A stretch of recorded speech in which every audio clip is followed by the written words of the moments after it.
Committee, Jasmine Crockett. Thank you so much, Mr. Chairman. And I first just want to begin with a news alert. Guess what? Joe Biden is not the president anymore. So maybe we can move on. Maybe we can move into the present, because it seems like we are living in the past. And listen, these are not the good old days, you know, like you used to sit around and your grandparents would talk to you about what used to happen. What we need to be talking about is how we are going to legislate, because I think that some of my colleagues have confused what our jobs are. And I get that we're sitting in judiciary. And so it may seem as if we are here to be litigators, but we are here to be legislators, which means that we are supposed to be writing laws, not trying to have our own trials and determine whether or not something is true or not, or whatever the case is, or who should be sued, who shouldn't be sued. All I know is that a great American hero, a good senator out of New Jersey, said something to the effect yesterday as he was shattering the record for holding the floor, a record that had been held by another racist in this country. As he shattered that, he said something about the fact that this should not be about left versus right. It should be about right versus wrong. And I am going to tell you that I want us to focus on right versus wrong.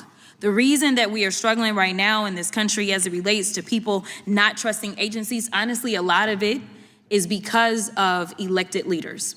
Let me tell you, one of the things that the chairman and I actually agree upon, we don't agree on a lot, is that we both know that there has been a sharp incline as it relates to threats upon our lives. Regardless of what side of the aisle you sit on, we both know and agree that as sitting members of Congress, we both are enduring more death threats than anybody should in this country. And I believe that it is because of the divisive rhetoric, and it is because of the selective enforcement of things. And so when we have, and I'm gonna be clear, because I had remarks and I'm going a whole other way. To have the sitting attorney general go on, and I'm gonna call it faux news. I know some of y'all love it, but it's fake to me.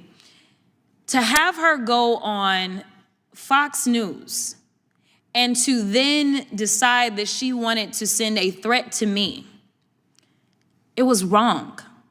Because here it is, she is the highest law enforcement agent in this country, and people are watching and they are consuming this information, and they are believing that simply because I decided that I wanted to exercise my right to free speech, which I am not abridged from doing, that she then wanted to then politicize something that should not be politicized. I don't like Elon Musk. I'm gonna say it 50,000 times. I don't like him. I don't like that he going out there and he firing people. I think that he's a crook, because somehow the rest of us can't sit around and get whatever federal contracts we want. The rest of us can't sit around and get law enforcement and get them somehow ordained as federal law enforcement to protect him. The rest of us can't get our dealerships protected by the federal government. That is somebody that is operating above the law. For whatever reason, just because he has a lot of money, more money than everybody else. And yes, I am happy to see that on my birthday, which is what I said, there were peaceful protests around this world against him, because he is a problem. And so you never should have somebody that is sitting that high and is going to sit up here and threaten a sitting member of Congress when she knew good and well, if she watched the entire thing, that I specifically told protesters to make sure you consult with lawyers, just like I've told protesters over and over and over in the history of me advising people to go out and exercise their constitutional right. The fact that there are other sitting members that have received letters of threat from this new DOJ tells me that they are about retribution and they are not about following the law. The reason that our party, or I won't even say our party, our country is torn apart is because we can't even agree on right versus wrong. This should not be left versus right. The only thing that we're asking is that we have law enforcement that will show up when there is an actual crime. If somebody calls and says, hey, I need you to investigate this cyber crime, or I need you to investigate this child pornography, or I need you to investigate this robbery, then we want somebody to show up, and we don't want them to look at us and act as if just because I'm black or because I'm woman, that I am not worthy of having that case investigated, because we have an administration that is continuously railing against diversity, equity, and inclusion, or we don't need people that show up that feel like diversity should not be valued. That is why we should have somebody that may show up and looks like me. The final thing that I'll say, because you've been gracious, is this. When I first became a public defender, I had no criminal defense experience. And I walked in and I told my boss, Charlie, I said, listen, you should hire me. He said, why? I said, because I'm black. Charlie looked at me like I was crazy. And I said, let me tell you something. When I walk in, I'm going to walk in with a level of rapport and understanding that maybe some of my other colleagues will not.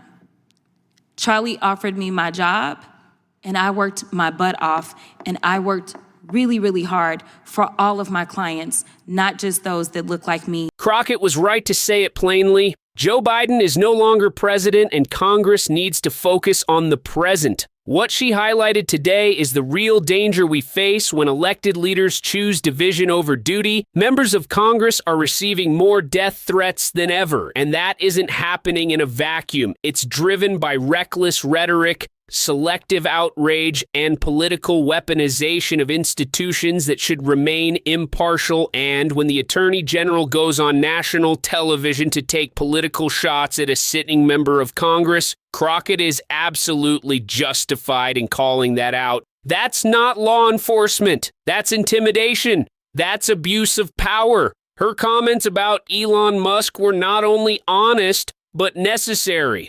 When one billionaire can access federal protections, special contracts, and operate above accountability, that's not capitalism. That's corruption. Crockett made it clear that nobody, no matter how much money they have, should be immune from scrutiny. And she is right to warn that this new DOJ seems more focused on retaliation than justice. But perhaps the most powerful part of her remarks came at the end.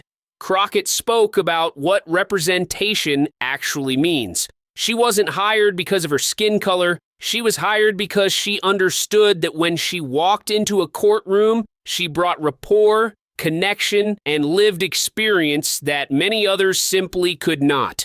And she used that opportunity to fiercely protect every client, no matter who they were. That is public service. This is what real leadership sounds like.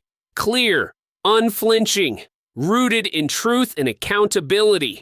Jasmine Crockett is standing up not just for Democrats, but for every American who believes in fairness, diversity, and a justice system that treats everyone equally.